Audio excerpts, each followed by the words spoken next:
Fala galera, tudo bem com vocês? Espero que sim, eu estou bem. Estamos aqui para mais uma videoaula, que no caso será aula de História e direcionada para os alunos do 8º ano. E assim como nas aulas anteriores, sugiro que vocês peguem um caderno, peguem um livro, porque nós vamos precisar. Então bora lá começar a aula, mas antes disso, roda a vinheta.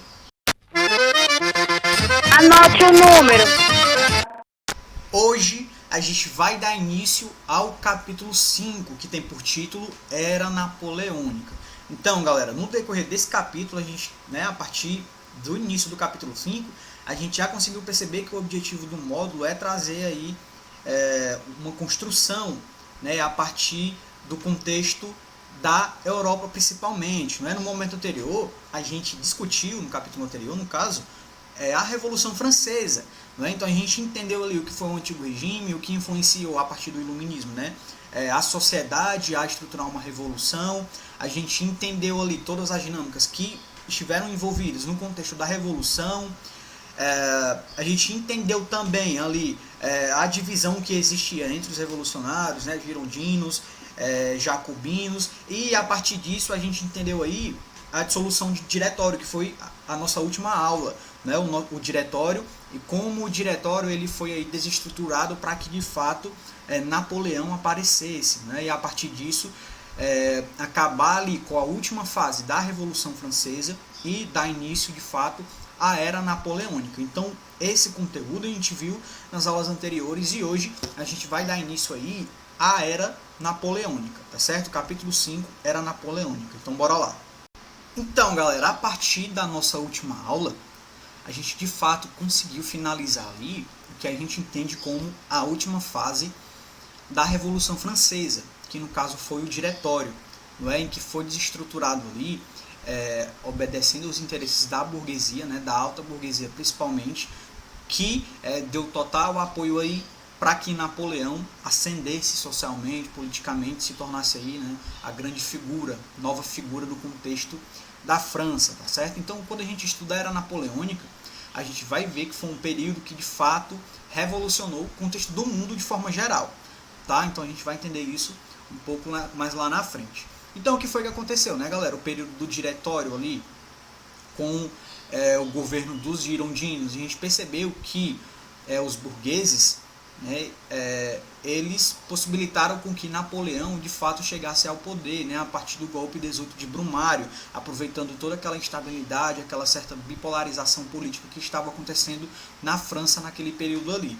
Então, a partir disso, a partir do golpe 18 de Brumário, a gente teve a ascensão aí de Napoleão como a grande figura da França, agora, isso após ali o diretório. Então, essa ascensão de Napoleão deu fim à última fase da Revolução, no caso, tinha sido o diretório, não é isso? Então, quando Napoleão entra, galera, muitas coisas mudam no contexto da França, tá certo? Estruturas são criadas, o contexto social foi mudado, e a gente vai ver porquê, a partir de um código civil, inclusive, o código civil napoleônico, tá? Porém, as questões econômicas também mudaram no contexto da França após a entrada de Napoleão ali, e do governo napoleônico. Um novo banco foi criado, o Banco da França, para de fato estruturar dinâmicas relacionadas à economia francesa.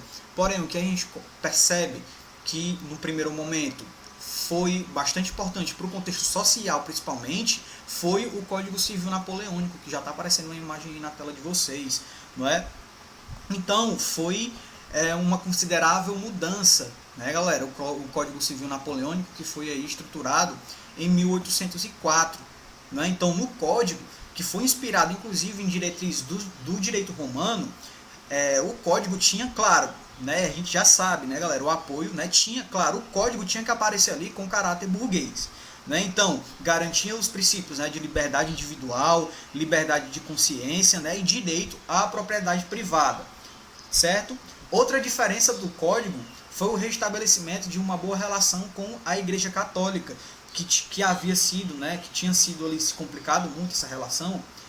Houve uma complicação nessa relação, naquele período da Revolução ali, certo? Porém, o código restringia os direitos relacionados ao trabalho, tornava novamente legal a presença escrava, galera, em colônias francesas, e proibia todo e qualquer tipo de organização entre os trabalhadores. Inclusive as greves, né, foram proibidas no contexto aí do Código Civil Napoleônico. Tá? Então, as mudanças que se deram por meio do Código também tiveram reflexos na educação da França, óbvio, né, com a criação de novos cursos superiores, como o de Direito, né, e um curso de Política. Tá? Além dos cursos superiores, Napoleão criou alguns liceus, né, que serviam majoritariamente para capacitar os funcionários públicos e os militares também. Tá certo, gente? Visando o apoio da população, claro, Napoleão ele teve essa preocupação, lógico, de trazer as camadas sociais para perto dele. Ele realizou algumas obras públicas também na França, né, que foram essenciais aí para conseguir a simpatia e a gratidão das classes sociais menos abastadas. Até porque no momento anterior ele tinha o apoio principal da burguesia. Não é? Agora ele começou a ter um interesse aí de trazer as camadas sociais mais para perto dele. Não é isso? Então, a gente sabe que a camada social ali tinha aproximadamente quase 90% da população geral da França. Né? Então era importante que ele trouxesse a população para perto dele. O que a gente tinha agora no contexto da era napoleônica? A gente sabe que no momento anterior, né, na última fase da Revolução Francesa, a gente teve a estruturação do diretório, certo? Porém, a partir do momento em que a burguesia, né, e Napoleão ascenderam ali, a partir do golpe de 18 de Brumário, foi criado, né, agora o contexto de consulado, tá certo? Existia um consulado em que o executivo era dividido ali entre indivíduos, tá certo? Então tinha um cônsul, que no caso era Napoleão nesse momento, tá? Então a gente não tinha mais o diretório, a gente tinha um consulado que eram pessoas ali que de fato estruturavam, construíam o governo para, claro, governar. Não é isso? Porém, a partir de um determinado momento, Napoleão ele deixou de ter o interesse de que o país fosse construído, né, por muitas pessoas. Tá? Então, o que foi que aconteceu em 1802? Foi aprovado um plebiscito, né, a partir de votos populares, claro, para que o cargo de cônsul fosse um cargo vitalício, certo? Então, a partir da aprovação da população, a gente consegue perceber aí o prestígio de Napoleão naquele momento ali, né, galera?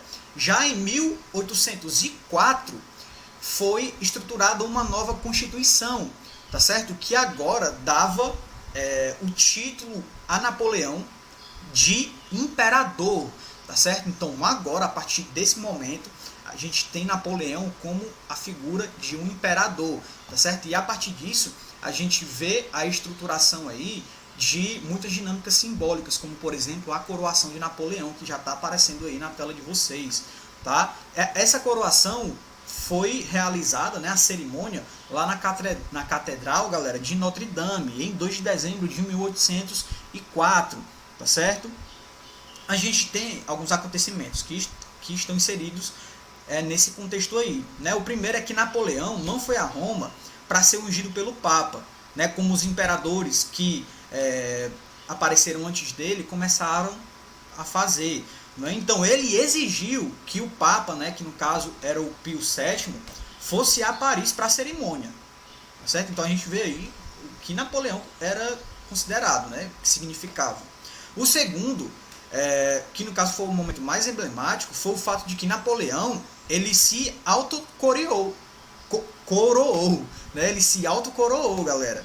Prestem atenção, foi o ato mais emblemático no caso. Ele fez a própria coroação dele, né? Então, ele retirou das mãos do Papa a coroa que tinha que ser destinada para ele, né? E de frente para o público e de costas para o pontífice, no caso para o Papa, ele colocou a coroa em sua cabeça e em seguida na cabeça de sua esposa, né? Da Josefina, tá certo? Então, galera, a gente consegue perceber aí que o Império Napoleônico de fato teve início com a proclamação de Napoleão como imperador dos franceses em 1804, né, e durou até 1815, após a sua derrota na batalha, em uma batalha que a gente vai entender mais lá na frente, tá certo? Então esse período foi marcado aí por uma política expansionista, principalmente baseada em conquistas territoriais por meio de guerras, tá? Pela forte concentração política nas mãos de Napoleão também, que contava com o apoio político da burguesia, né? E pelo combate as estruturas políticas aristocráticas, no intuito aí de consolidar ideologicamente os princípios liberais franceses nos países conquistados, tá certo? Então aí a gente tem de fato a entrada de Napoleão como o imperador francês, certo? Com a consolidação de Napoleão, galera, alguns problemas começaram a surgir, tá certo? O que era que acontecia ainda com a maioria das nações ali da Europa? A maioria ainda estava sob o governo, né, sobre as características ainda do antigo regime, tá certo? Com a nobreza, com a maioria dos poderes, né? Um clero e a nobreza ali com os poderes de fato. Então Napoleão aparecia aí estruturando novas dinâmicas que colocavam principalmente a burguesia no poder. E isso, claro, assustava muito as nações que tinham o absolutismo ainda, né, que tinham o antigo regime, né, as características do antigo regime inseridos no governo ainda. Então, o que foi que começou a acontecer? Essas nações elas se juntaram para de fato tentar barrar aí a ascensão de Napoleão no contexto da Europa de forma geral, tá certo? Então eles montaram coligações aí, né, se juntaram para barrar o crescimento de Napoleão, para barrar aí a ideia de que a burguesia agora deveria se inserir no contexto do poder, tá certo? Então, o que é que a gente tem? Apesar de tudo isso, o crescimento e a ascensão de Napoleão no contexto da Europa ainda estava sendo muito grande. Então, de certa forma, estava quase que impossível barrar o crescimento de Napoleão e a ascensão de Napoleão, das ideias, né? O crescimento da burguesia no contexto da Europa. Então estava quase impossível barrar aí o poder de Napoleão, certo? A partir disso, galera, desse crescimento de certa forma desenfreado, Napoleão levou a França aí a grande potência no contexto da Europa, né? Agora o Império Francês de fato era o império modelo ali que conseguiu inclusive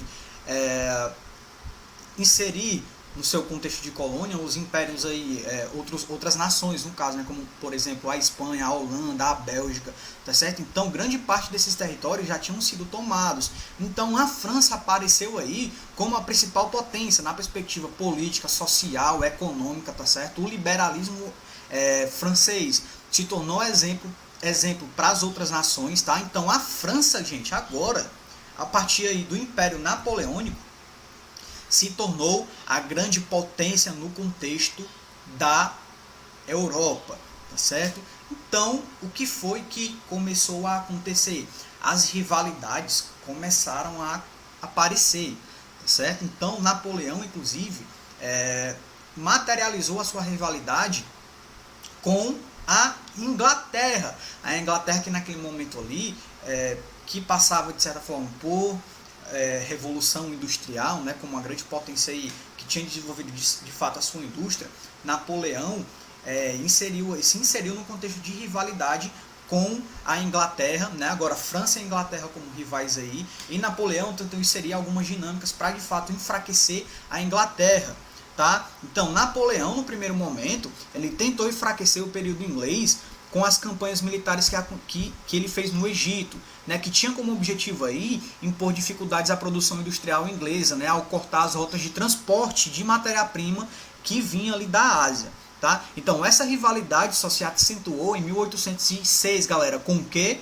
Quando Napoleão declarou o bloqueio continental. Agora a gente já está falando de fato do bloqueio continental, galera, né, contra a Inglaterra, com o intuito, claro, de enfraquecer a economia inglesa, que era famosa ali, né, pioneira na industrialização, certo? Então, ao impedir os países europeus de comercializarem com os ingleses, Napoleão pretendia ir destruir a hegemonia da economia britânica, tá? Porém, com a vasta experiência dos negócios, a Inglaterra não se deu por vencida no primeiro momento e conseguiu encontrar novos compradores, né, interessados em seus produtos e países dispostos a lhe vender matéria-prima também, tá? Para que a estratégia de Napoleão fosse bem sucedida, claro, ele contava com a parceria de algumas nações estratégicas, certo? No contexto, por exemplo, de Portugal. Portugal, no primeiro momento, se opôs às condições que foi dadas por Napoleão, certo? Porém, em 1807,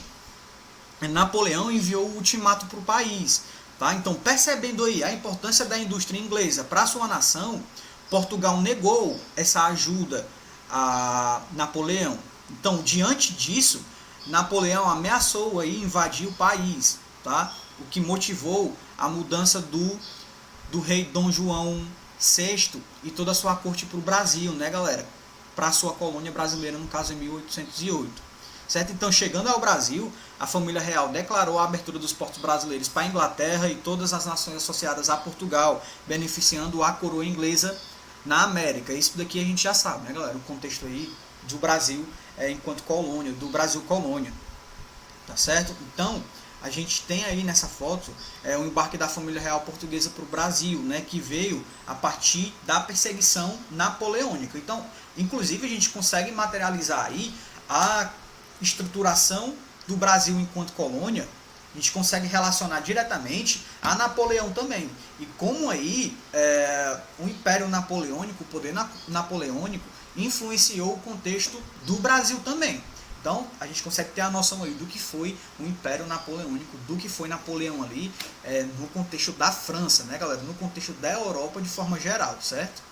Dentro desse contexto, galera, de expansão aí napoleônica, Napoleão ele tentou invadir agora quem? Qual país? Galera, ele tentou invadir a Rússia, tá certo? Porém, o czar russo ali, né, o governante russo, ele estruturou ali uma estratégia que pudesse fragilizar o exército napoleônico. E o que foi que aconteceu?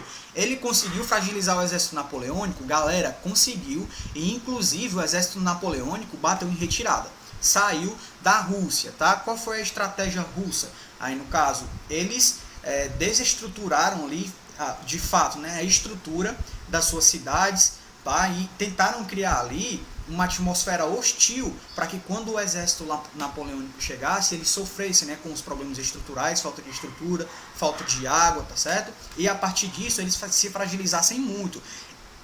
Essa estratégia russa deu certo, tá? Então o exército napoleônico saiu desse momento aí fragilizado de certa forma, tá? E foi um momento em que a gente considera que foi ali o primeiro passo para o declínio de Napoleão, para o declínio do exército napoleônico, tá certo?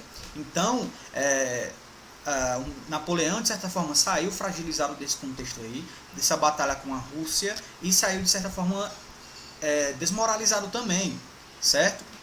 Então, foi nesse contexto aí que alguns países, a partir daquelas coligações no primeiro momento, né, foi a partir desse momento que os países começaram a perceber, olha, o Napoleão está fragilizado, o exército de Napoleão está fragilizado, então a gente precisa se estruturar agora para a gente, de fato, dar uma investida aí, atacar Napoleão, aproveitando esse momento de fragilidade. A gente não pode deixar ele se reconstituir. Então, o que foi que aconteceu? Aconteceu uma união, galera, entre o que?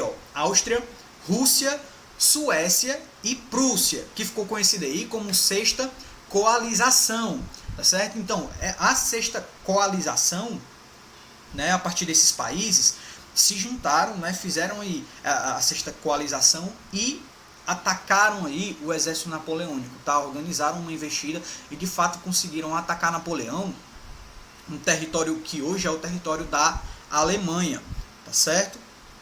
Então, galera, o exército Napoleão, de fato, ele conseguiu vencer a batalha? Não, galera, não conseguiu vencer a batalha, tá? Mais uma vez aí, Napoleão percebeu que era impossível ganhar a batalha diante dos exércitos dos países que estavam juntos ali, né, na Sexta Coalização, tá? Então Napoleão ele perdeu mais uma vez. Então a partir disso aconteceram aí muitas coisas, tá certo? Por exemplo, Napoleão ele teve que se exilar, tá certo? Ele teve que fugir aí da França de fato, para que de fato não fosse capturado ou porventura fosse morto, tá? Foi nesse contexto aí em que a Sexta Coalização eles procuraram uma alternativa diplomática para que de fato os impactos dos conflitos que estavam acontecendo fossem diminuídos. Eles perceberam aí que as nações, né, que as economias, que a sociedade estavam né, bem fragilizados diante desse contexto de muitos conflitos, tá certo? Então eles tentaram entrar aí num acordo diplomático para que de fato